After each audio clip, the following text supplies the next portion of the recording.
It's getting too easy to kick the Tories. Yeah, no, I mean it's shooting fish in a very, very small thimble. It really is. But let's have a little tickle or kickle, whatever you want, at Labour. Because the government in waiting, yes, with their supermajority. And you directed my attention, in fact, and rightly so, to Sir Nick Robinson of the Today programme, giving Rachel Reeves, the probably soon to be Chancellor of the Exchequer, quite a tough time on the Today programme. Maybe producer Matt could give us a taste of that. Because the way out of this is not more taxes or tinkering with tax rates. It is a wholesale reform of how our economy works to encourage businesses to invest in Britain, to create jobs in Britain. It's not tinkering to pay the bills, Rachel Reeves. You have to pay the bills. And I gave you a list of things that you haven't found a way to pay for. Junior doctors' pay, GP's contract, mental health. Where does that money come from in 3 months' time? Nick, we have to grow the economy. You're not going to grow it by 3 months' time. This is nonsense. You know that's nonsense. Nick. So something of a mauling there. And also the kind of scrutiny that they better get used to, I guess. I mean, that's frankly, that's nothing. Yeah. I mean, all that Robinson was doing was turning the heat up a bit under the person who's about to take custody of the nation's finances. Yeah. And, Rachel Reeves is a very, very clever person and knows entirely what she's doing. I mean, her competence isn't in doubt. But in that interview, I felt that the kind of caution strategy they've adopted began to seem improperly evasive. Yes. And I think his irritation was justified because, where is the growth going to come from? Which taxes are you going to increase? Or will you at least admit that you haven't made your mind up on the following? Yes, that's right. Capital gains tax, council tax, and so on. And I thought that the follow-up sort of, not disaster, but idiocy was this ludicrous, and in fact we talked about it in the Monday podcast, was we won't raise taxes on working people. Well, what is a working person? And Keir Starmer says on LBC on Tuesday that working people are people who earn their living, rely on our public services, and don't really have the ability to write a cheque when they get into trouble, right? Which is quite a specific definition. That's right. I mean, it's hand to mouth, in other words. Also, it was clearly a construct that had been formulated deliberately, wasn't it? It was the key sentence, you can't write a cheque, i.e. you haven't got a load of savings. Yes, you are prone to payday loans and so on. Yeah. Then, on Sky, Rachel Reeves says something different. Working people are people who go out to work and work for their incomes, which is circular definition if ever there was one. Sort of by definition, she concedes, really. Working people are those people who go out to work and earn their money through hard work. So that means nothing. No people further. Who work are workers. Yes, working people. Brexit means Brexit, And then Starmer gives further ground on Wednesday and says, of course, our definition covers people who've got savings, thus completely contradicting his earlier definition. But it covers people who can't just afford on top of that to pay for other things. I don't understand that, but I'm just... As my kids would say, you're waffling, son. And nobody wants to use their savings to pay the bills of the day because the government's lost control of the economy. So what he's trying to say is, I mean anyone who doesn't like Liz Truss, I think. Yeah. Right? Yeah. Then he says, yes, I'm a working person. Hang on a minute. Does that mean that, what was the Prime Minister earning? 180 grand or something like that? So no one... The working class definitions have expanded massively. A little bit. Yeah. I come within my own definition of a working person, which is earning my living, paying my taxes, and knowing what it means to save money. Yeah. And when you do save money, not wanting to use that money to get out of a cost of living crisis, which is the government's making. So all he has now gone from at least a workable definition to just people who work. Basically, anyone who's ever had a job. I mean, pretty much everyone. I mean, maybe it doesn't cover Elon Musk. I'm not sure. But it's rendered the whole thing completely pointless and nonsensical. And it's important because, he is leader of the Labour Party. Yeah. The notion of what a working person is we should have nailed this one by now. By now. Yeah. And I kind of feel that there's sort of, as Dominic Cummings used to say of Boris Johnson, there's a little bit of the sort of swinging trolley back and forth, I mean, not to get back into the trans issue, but, Starmer's position on trans has, to say the least, varied. And then Blair jumped in and said, a man is someone with a penis and a woman is someone with a vagina. Yeah. And Starmer, having said completely different things... Yeah. Assented to this instantly. So Tony, I agree with Tony. I agree with Tony, right? Which is, I mean, it makes you think, how do those processes work? Because really shortly, on the morning of July the 5th, probably, he's going to have to start making decisions about Ukraine, the economy, our policy in Gaza, what we do about the prospect of Trump, quite big things, our relationship with Europe. Yeah. Both Rachel Reeves and Keir Starmer under scrutiny from Beth Rigby, which we talked about in the previous one, and Rachel Reeves under scrutiny from Nick Robinson. You could sense there was like a sort of frustration that they were being put on the spot. Yes. And it was kind of like, in a sort of like, oh, for God's sake, just bugger off, will you? It's change. Yes. It's not them. And remembering the great epigram by New York Governor Mario Cuomo, who said, you campaign in poetry and you govern in prose. Well, they've skipped the poetry bit, haven't they? No poetry here. No poetry. Poetry is not at home. And if you asked anybody listening, what are you looking forward to? Yes. About the next government, which will be upon us in 3 weeks? Yes. I don't know what you'd say. I have no idea. Apart from it's not them. There are far too many contradictions. Yeah. There are far too many task forces being announced. I'm really getting fed up of hearing on the radio or watching on telly. A shadow cabinet member will say in answer to the question, what are you going to do about the crumbling schools or NHS on its knees? Well, we're going to appoint a task force. Yeah. Which is... it's a bit early to be kicking the can down the road, isn't it? Yeah.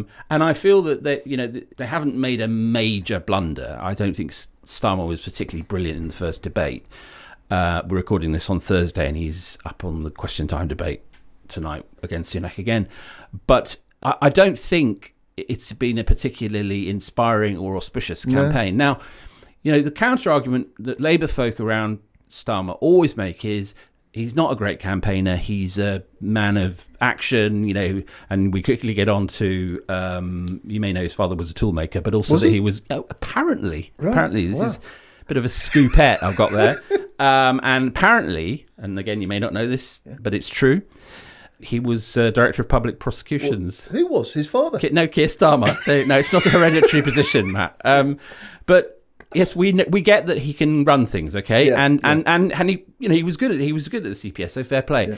But politics isn't management actually alone. It is about rising up, going toe to toe with the enemy and inspiring people at least to the level that they know what you're talking about. Yeah. And I think that this campaign has been so much about discuss with the Tories, and as a side issue, a sort of grotesque peer end show provided by Nigel Farage, that oddly Labour, who are the big story, there's about to be a Labour government possibly, if these MRP polls are correct, with the biggest majority in modern times, has been sort of absent from the fray. And I think it's good to hear interviewers like Nick sort of turning the heat up a bit, because the result, I suspect, is now pretty much settled. I don't know. Yeah. But we really do need to hear in detail about some of these plans. I mean, there's the old, was it Napoleon, never interrupt your enemy while that was making a mistake? Yes. But the mistake's been made so long ago that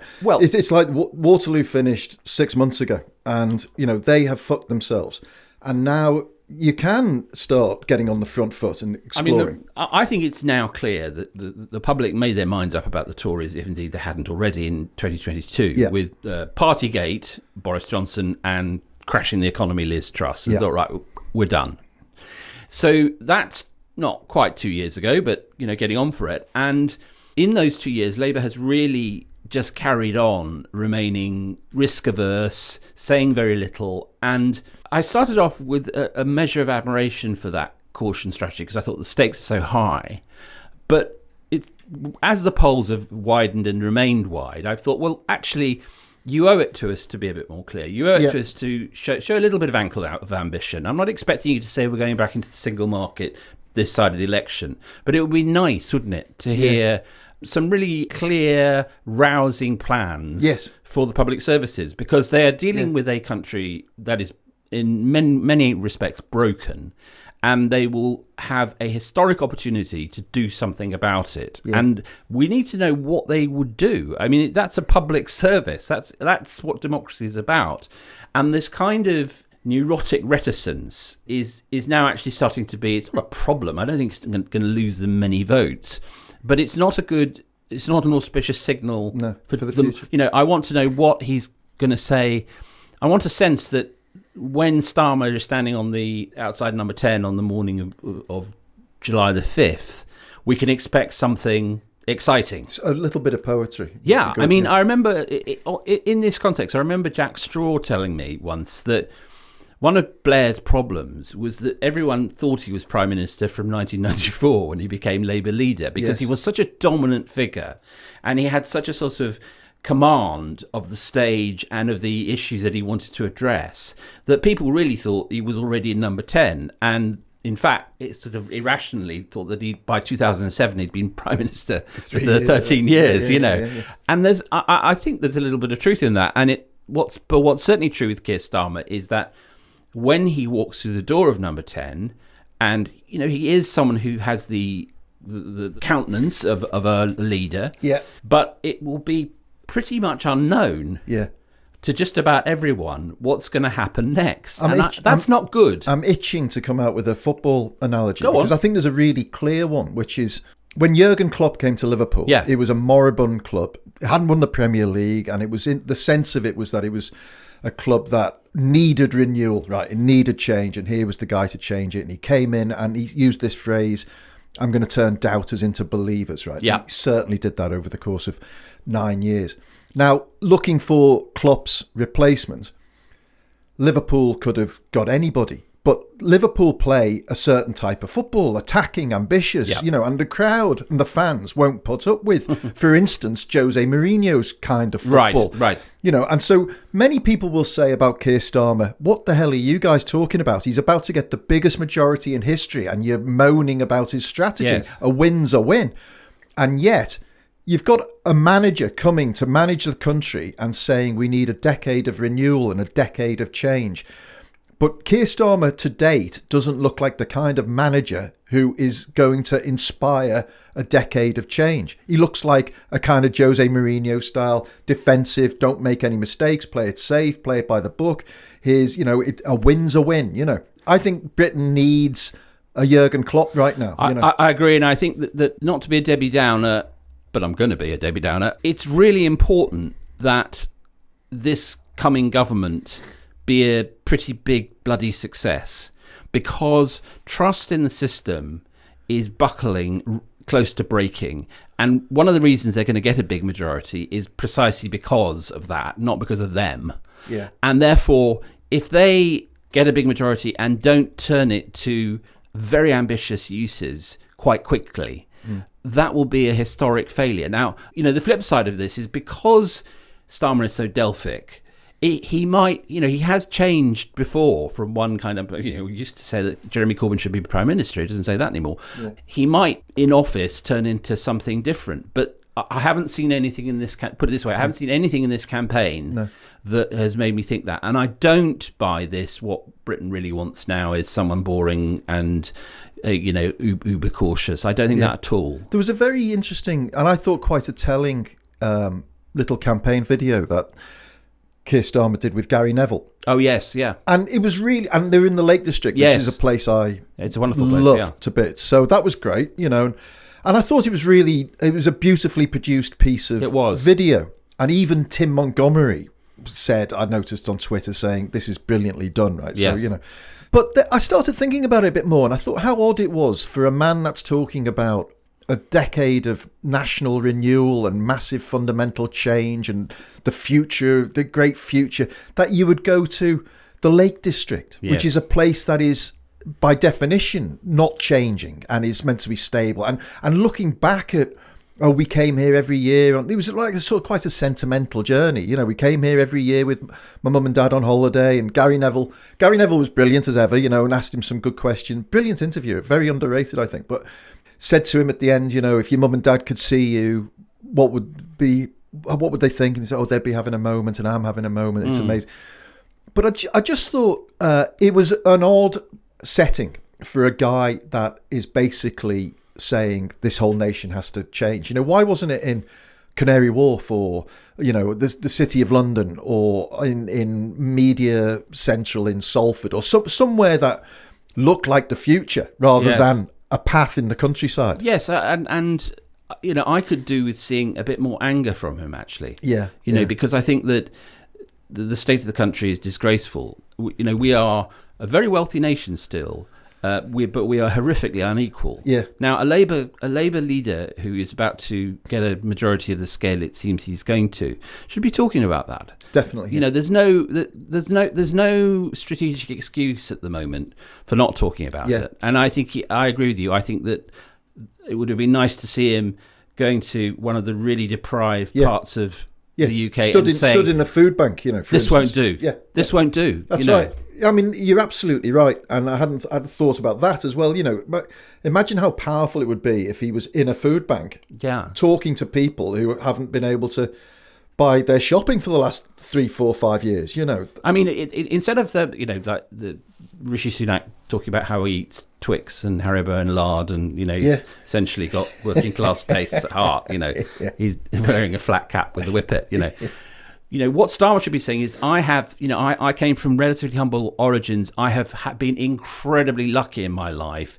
Yeah. I find it agonising to see that people who are my countrymen, fellow citizens, are reduced to this level of indigence through no fault of their own. And I'm going to do something about it. The reason I left my legal practice was because I want to do something about it. Correct. Yeah. And I think that's probably what he does think, but he doesn't say it with passion. And maybe, I mean, we're going to find out very soon. Yeah. Maybe he's not capable of that. Not every politician has the full skill set, the full suite. Yes, exactly. Suite. But it is important, I think. All right. Well, listen. We are about to take a small break, and then we are going to come back with another political giant. With another political giant of a very different sort. The hilarious Rosie Holt. The Honourable Rosie Holt yes, MP. Indeed. So don't miss that.